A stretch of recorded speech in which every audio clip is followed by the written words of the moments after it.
What is up, you guys? Welcome back to another video, and hope everyone's having a great day, great time, or whatever day you're watching this. We are finally back with another video. We are back with some Mr. Nightmares, and this time we have October horror story. So sit back, relax, get your snacks, and let's jump right into it. 3 true scary October stories. Story number one. For the month of October in 2016, I worked at Party City as a seasonal job. It was pretty hectic for the Halloween season, obviously. I got stuck with the night shifts on weekdays since I didn't have early classes. The location I worked at changed its closing hours on weeknights to 11 p.m. during the Halloween season. My shift would start usually at 5, and I'd work till close. The rush would die after 9, and after 10 there would hardly be anyone left in the store, especially on weekdays. On my shift on the day in question, I started work at what was referred to as a costume grabber.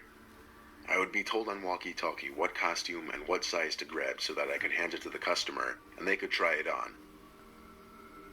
After it quieted down, and later on in my shift, I was told to start cleaning up the aisles, restocking, and bringing stuff either up from or down to the basement. Yeah. That got tiring quickly because it was a lot of walking up and down stairs. Past 10, there were only about 4 of us still working. A girl named Maria working the cash register, Kyle cleaning aisles and stocking shelves, Ashley the supervisor for the night, and then me doing the back and forth basement work. The basement was at least connected straight to the upstairs costume storage room, so it wasn't a super long walk from the basement. I took a 10-minute breather, then went to continue lugging boxes from the basement up to the costume storage room. The lights of the basement had been turned off by someone. I figured Ashley. I flipped the light switch back on, and down into the basement I went. As I was lifting a box of girls' costumes, I heard something fall on the other side of the basement. Not to make you think this basement was really big, it was just one big circle full of boxes with a big shelf in the middle. I put down the box I was holding and slowly peered my head around the shelf. There was someone in a white hooded robe costume with a scary monster mask. Of course, I jumped back at first, then I laughed, saying, "You got me." Whichever of my coworkers was in the costume didn't speak though. They just tilted their head to the side a bit, as if they were still messing with me. I had a feeling it was Ashley at first. Even though she would supervise some nights, she was a clown. But then I realized this person was way too tall to be Ashley, so it had to be Kyle. I tried approaching him to remove the mask.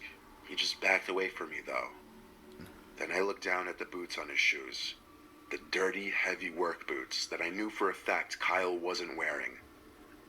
I started getting the shivers. I went back up the stairs without running to avoid suspicion. I shut the basement door and went straight to Ashley, who was talking to Maria by the register. I asked, "Where's Kyle?" and he literally called "What's up" from a nearby aisle. That's when panic set in. I asked if there was anyone else working that night. She said everyone went home, so I told her someone was in the basement in a costume who didn't belong there. Kyle and Ashley came with me to the basement so I could prove it to them. But like any cliche horror scenario, whoever was down there was gone. There was a back exit in the upstairs costume room for unloading truck shipments. It was possible the intruder exited through there. Ashley sped through the security footage of the past hour and didn't see anyone enter the costume room except for me. But there wasn't a camera in the basement or the actual costume room itself to check that. Part of me felt like it was a prank, and that if I went back down there, I'd find the person in the costume again. But my job was my job, and I had to get back down there to continue stocking the costume room. When I got back down there, I once again picked up the box of girl costumes I originally was trying to bring up, got it to the stairs, and stopped because I thought I may have heard the noise of a small plastic bag being slightly crumpled. Of course, I didn't want to stay down there to find out alone. I wasn't getting paid enough. My shift was almost over, so I lugged the heavy box up the stairs, dropped it in the costume room, and went back to the doorway of the basement to shut off the light. Before I did, I looked down the staircase, and at the bottom was that person in the white robe costume again, only this time minus the mask. No. I saw his face, his smiling face looking up at me. I slammed the door shut and ran out to Ashley and the rest, screaming for help. They came as fast as they could to the costume room, but the back exit door inside was wide open, as was the basement door. This time, for real, he was gone. The one camera on the outside delivery area didn't even catch him. I don't really know if that intruder managed to steal anything other than the costume he was wearing. For all I know, it could have been just one big Halloween prank. Or he might have been in there looking to actually hurt someone. Camera's picking him up. For all I knew, it was an armed robber, though, and I treated the situation as though my life were in danger. Wow. My favorite month has always been October.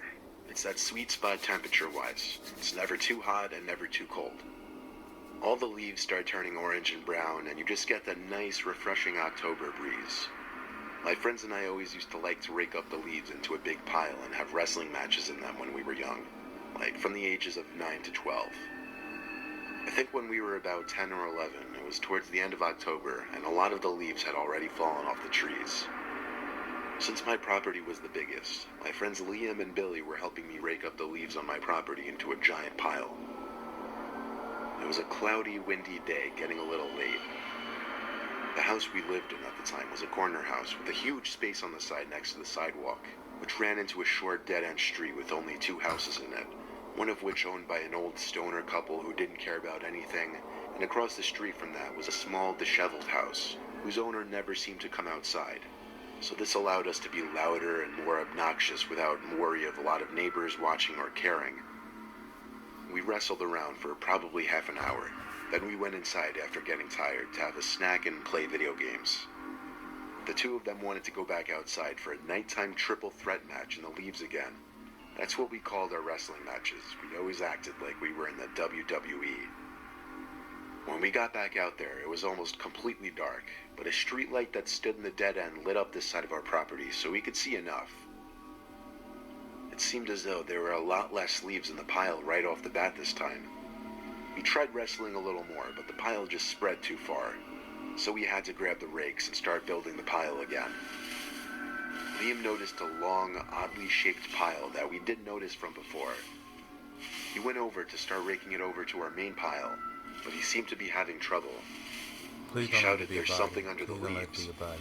We came over to help him brush some of the leaves off whatever was underneath, and all of us screamed when we realized there was a grown man hiding underneath the pile. Oh, what the? We stepped back and looked at each other, and then back at him. We didn't know whether to laugh or not. Like, was he playing some kind of early Halloween prank on us? The man's face was not yet exposed. Liam and I dared Billy to go expose the man's face. He walked up to the body on the floor slowly, looked back at us, and started lightly kicking the leaves away from where the person's face would be. As he kicked, he realized the body was hollow and hard. There was no face or head.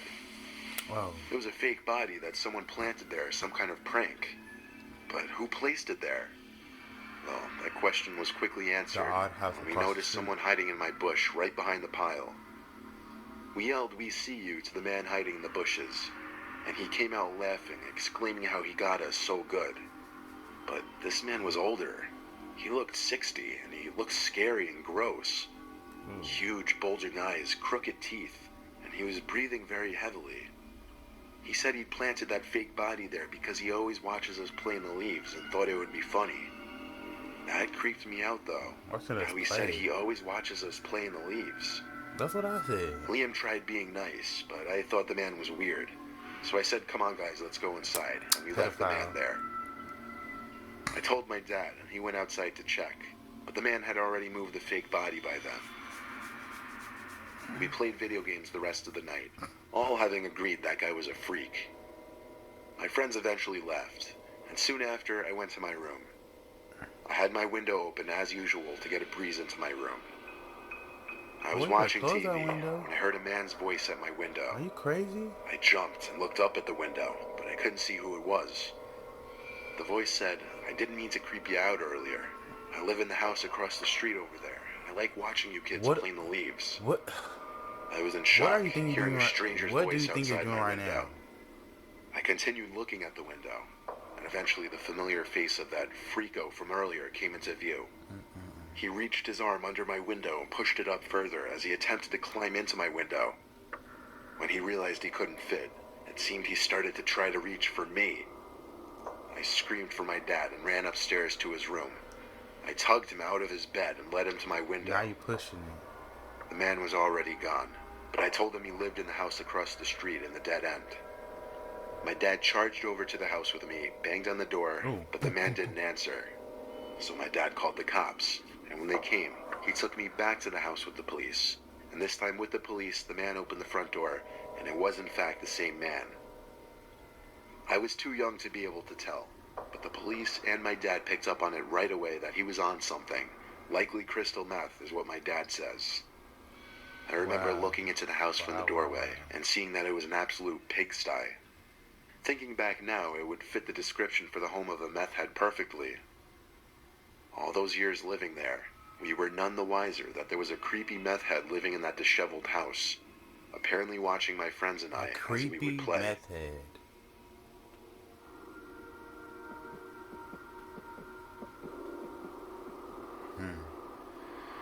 This past October, I was talking to this girl I met at a party a month prior. For the purpose of this story, she'll be named Nikki. We had been talking and hanging out like once a week for a few weeks. She wanted to do a bunch of October activities, so I came up with the idea that we go apple picking. She loved it. So we hopped in the car to take a trip to the nearest apple picking orchard, which was about a half-hour drive away, out of the suburbs to the more rural part of the area. We live in Jersey, so there's an abundance of places to go, but I let her pick where. It said we were still about 20 minutes away, and we were driving down a scenic road with little to no traffic. We actually passed what appeared to be another apple orchard, so we turned down this dirt road up to a small wooden farm-like house, but there were no cars, no people, not even a little stand where people would go to pay to enter. It seemed it wasn't open for business, or maybe it just wasn't open to the public at all. The house was very poorly kept. It almost looked as though nobody lived there. As we walked around the property, Nikki said she felt uncomfortable, so we got back in the car and continued the route to the originally planned destination. However, when we got there, this one was also void of people, though this one at least had a closed sign at the stand. I told her, what if we went back to that first orchard that looked almost abandoned and just go picking there? We'd have the whole place to ourselves. At first she was hesitant, but I convinced her. So I drove us back and found a low-key place to park on the grass by the woods. We walked through the crushing leaves on the dirt path.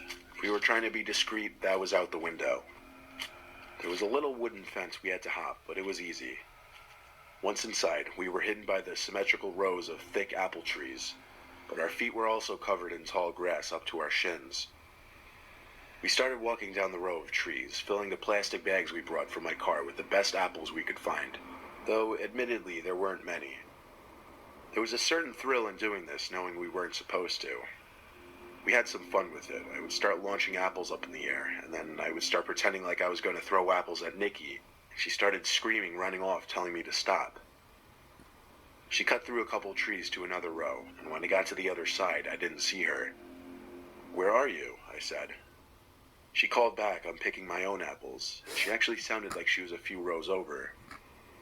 I apologized, laughing, telling her I'd stop, but she didn't answer. I spent a few minutes trying to find her, and suddenly an apple landed right in front of me, which had been tossed from one of the rows nearby. Then another one landed close by. I yelled stop because I was actually afraid of getting hit in the head. I ran through a couple trees, and each row I'd pass, I'd look left and right trying to find Nikki. I went down this row and went through the first couple of trees I could fit through to get to the next side. I looked left, and I actually felt like my heart launched up into my throat, because there was some guy, a young guy like 18 or 19-year-old, with long black hair to his shoulder, standing in the center of the row, maybe 5 trees away from me. Oh, God. It looked like he had a slight smirk on his face. He didn't move, so I did. I squeezed through to the next row and then the next. Then Nikki called my phone. I picked up in a hurry and whispered, "Where are you?" She sounded like she was in a panic. She said into the phone there was a creepy guy following her around. She tried talking to him, but he wouldn't say anything, and he looked like he wanted to hurt her, and her description of him matched the guy I just saw. Wow. I told her to meet me back at the car. Ain't I that ran the way back, and Nikki was already waiting at the car. We stopped to discuss what just happened, but Nikki yelled, "There he is," and pointed in front of us. Get in the I car. looked, and I could see him. Get in the He car. was half hidden by an apple tree. Could only see his left arm, left leg, and half his face. The way he was just creepily spying on us, I had to get us away. I did a 3-point turn off the grass onto the dirt road. We passed the decrepit barn-like house and got back on the road. We talked over possibilities. Maybe he lived there. We passed by a fruit stand on the side of the road with a few people working on it. Nikki and I lost our apple bags, so we figured we'd at least stop here. We picked up some apples and berries, and I just had to ask them about the apple orchard down the road. Okay, good. The two ladies working the fruit stand proclaimed nobody should ever go anywhere near there. The owner's son had killed his girlfriend and then disappeared. Her body was found near the orchard in the forest. The dad still owns the orchard to this day, but he hardly ever returns and doesn't keep up with the place. We practically jumped in their faces as we asked them to describe the son. Wow. They had never seen him and don't know anything about him. I admitted to them that we went apple picking on the property and some creepy young man was following us. What? The two women said that it was best that we got out of there when we did. They also kind of scolded us for not calling the police. However, one of the ladies said she was going to warn the police. On the drive home, as Nikki spoke to me about it, everything she said really went in one ear and out the other, because I really thought to myself, did we actually run face to face with a missing murderer in an apple orchard?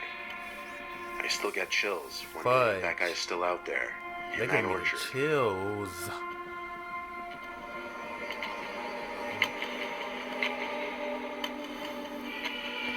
Oh my god.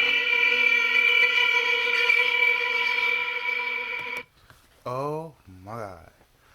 Well, I have to say I guess it was a nice order. The first one, it wasn't really scary. It was just some creepy guy. Think he's trying to be funny, coming in scaring people. Second person, um, a pedophile that was on drug. That's just horrifying.